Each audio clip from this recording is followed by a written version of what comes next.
How are you? Welcome to my kitchen. Today we're going to do steaming. And we call this the ancient method of steaming because steaming really is one of the most antique cooking methods that we know of. Of course, it came out of China. The Chinese were the first cooks and just did every technique and every method you could possibly imagine. And I'm glad for them because they've taught us so much. You know, it was probably Peking man, the anthropologists tell us, was the first one to ever cook meat. The rest of us were standing around eating the old cow raw. And the Chinese, sophisticated, thousands of years ago, you see, were cooking already. One of the methods that they've developed was steaming. And it's incredibly efficient, and it's fun to do, and it will not wear out your food. You know, some of the methods you use simply poop out the food. That's no fun. So let me show you some gimmicks today, gadgets you can pick up first of all, then some serious cooking implements, and then we'll give you some very serious recipes for steaming. First of all, a quick method that you can use for steaming is to go to a hardware store or a gourmet shop, and you can buy what we call basket steamers. Now, you see they have little feet in the bottom.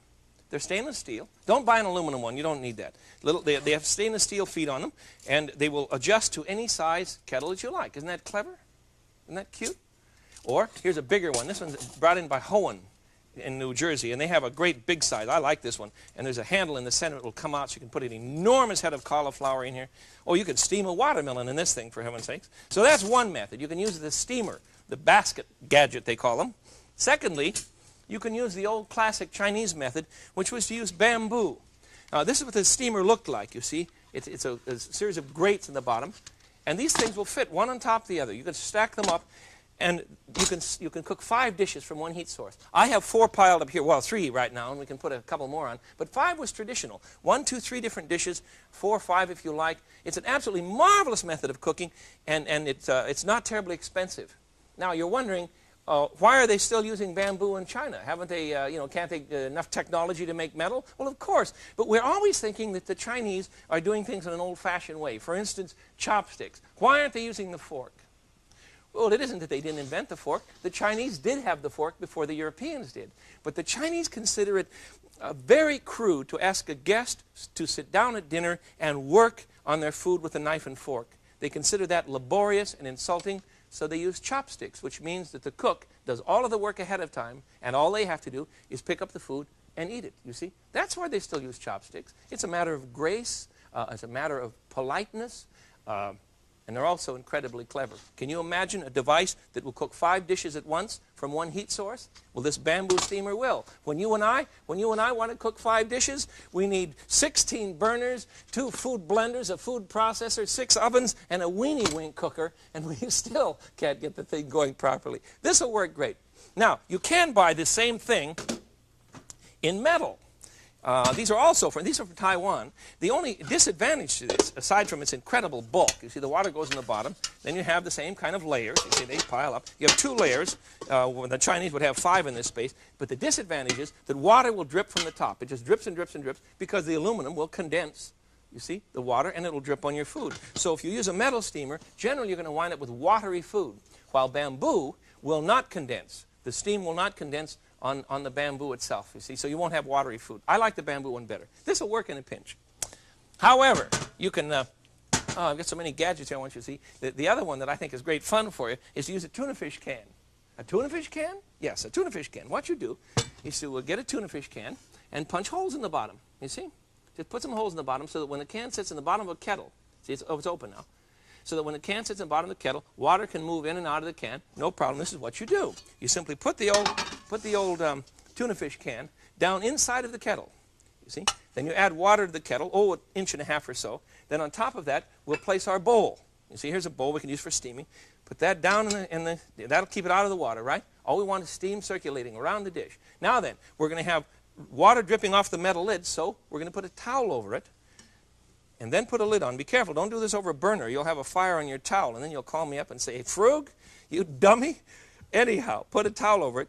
Put the flaps up on the top, you see. Hold it down with a jelly jar or a cup or something, and that will prevent the water from dripping on the food. It will drip on the towel instead. You see? Those are the gadgets. Now, there's one that is what I would call not a drastic necessity, but it's so lovely. Excuse me, I need my jar here. It's so lovely that you've got to see it. This is a Hunan steamer. These are imported from mainland China, the old classic Chinese red clay. Isn't this gorgeous? Look at the bird on him. Isn't he beautiful? You see? And inside, you see, the thing looks like a donut.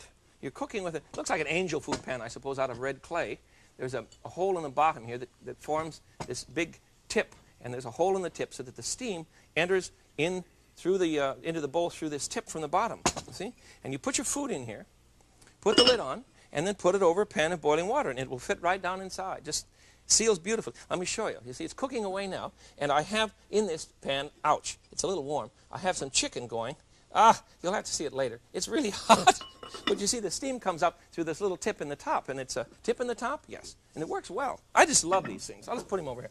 I'll show you how to do that. Matter of fact, let's start with that dish. This is a steamed chicken dish. You don't have to use a fancy steamer for this dish. You can use the bamboo. Or if you're going to use a basket steamer, the metal one you remember, then you have to put everything in a bowl first. Otherwise, it's going to drip on through, right? So you put all these things in a bowl, unless you want things to drip down on your steamer. Okay, we're going to shut that one off because it's going to steam us all to death. The first dish I want to prepare for you then is a chicken dish that we'll call chicken with onion. And it's easily done. I have cut up some chicken pieces already. Let me show you how to use a cleaver properly. Here, let's find some space here. When you use a cleaver, please understand that if the cleaver does not land flat on the counter, you're going to shatter the bone. You see, if it lands this way, you're in trouble. If it lands this way, you're in trouble. So you have to chop this way. That means that you don't use your wrist. You don't do this sort of thing. You go whonk, whonk with a straight wrist, and then you can get some action. You got it? So we're going to cut up a couple of chicken legs here, and this should work in one whack, you see, if I know what I'm doing. Well, of course I don't because you're watching. There it is. How do you like the noise? Take some motion in your hand. Here's a thigh. We'll just cut him right in half. And that way you're not going to shatter the bone, you see? We have enough pieces now. So we'll get our wok going, our Chinese frying pan.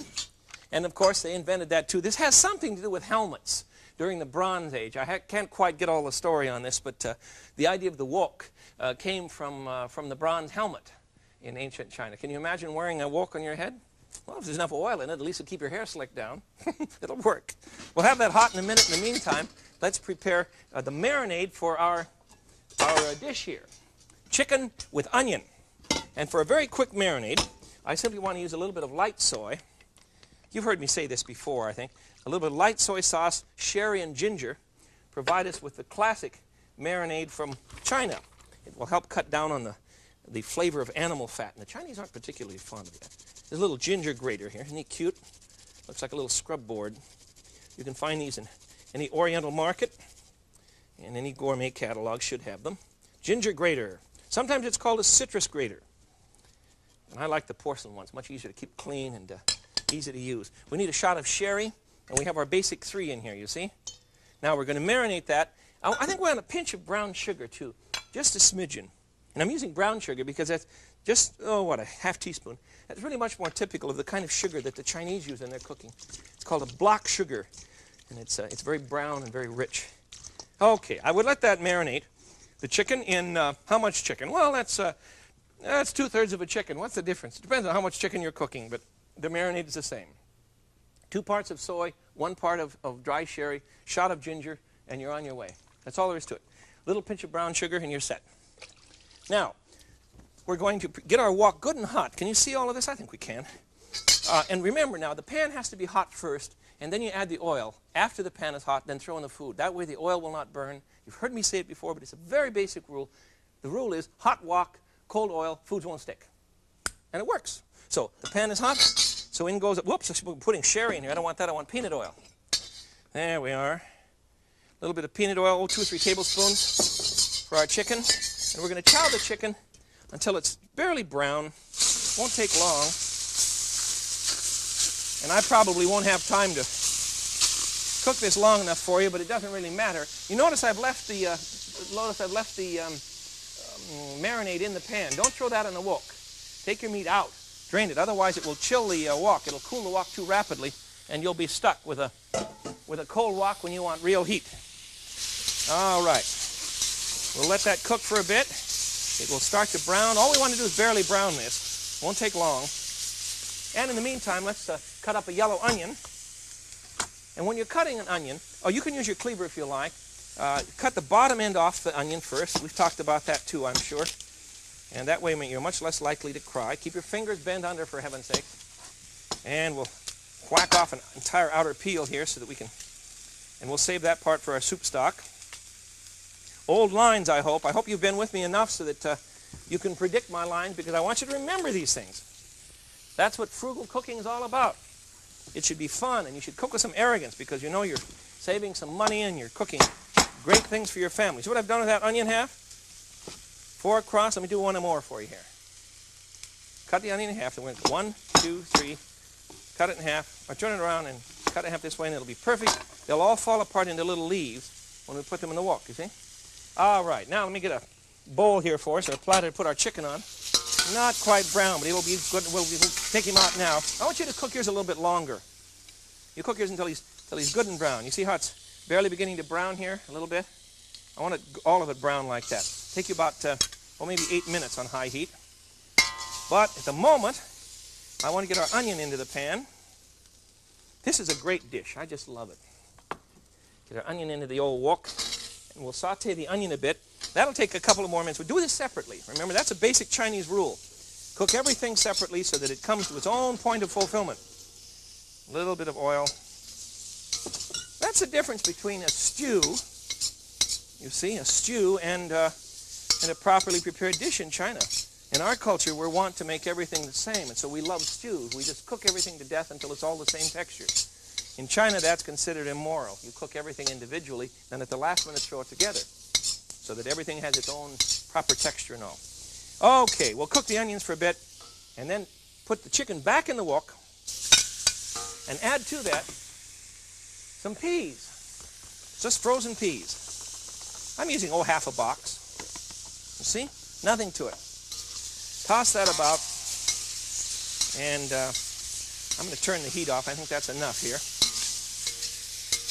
And we'll now put it in a steamer, and I'm going to use one of my fancy steamers. So you could put this in a bowl, of course, and then put it in your regular bamboo steamer, or put the bowl on top of a basket steamer, or put the bowl on top of Jeff Smith's secret tuna fish can method. And that will work too, but don't forget the towel on the top. Otherwise you'll have too much moisture in your food. Isn't this a gorgeous dish? It's just a lovely thing. You can't tell me this is complicated now, can you? It's very simple. Yes, you can do it in a regular frying pan. You don't need all this fancy equipment. There we go. Though I don't consider a wok fancy. I consider a wok basic. I think you've got to have a good wok. And for heaven's sakes, don't buy an aluminum one or a stainless steel wok. Buy a good steel, a plain steel wok, spun steel. You want, not stainless steel, but black steel. You can find one in any good Oriental market or a good gourmet shop. I'm going to let this sit aside because I already have one cooking. Now, thirdly, what have we got? 1, 2. The second thing I want to cook for you is a fish dish. So simple that you can't believe it. Let me throw one together here. I'm simply going to place the fish in a bowl. Isn't this cute? Isn't this cute? This is the fish bowl from China. Fish is the symbol of plenteousness in ancient China, because a great net full of fish, you see, was considered a gorgeous sign. That's why I wear a jade fish all the time. You should see him, as a matter of fact. I've had this on since we first started doing shows on the Frugal Gourmet in 1974, something like this. And there was a gift from a Chinese friend of mine in San Francisco. It's a carp from the China Sea, a piece of old nephrite jade. There you are. And contrary to the cat in Los Angeles, who thought he understood what this was, it is not a shark's tooth, thank you. It's a symbol of plenteousness, and she gave it to me because she likes me and wants me to enjoy life. So I wear the fish all the time. Now, to my fish, I'm going to add just a little bit of light soy. Just splash it on there. And I'm going to grind some pepper on top. So simple. Grind some pepper right on the top and put a few lemon slices on this. And that will go into the steamer too. And the fish will not take long. Oh, by the way, the chicken will cook for about 35 or 40 minutes once you get the water going. Huh? Boy, that's run into a really pulpy lemon here.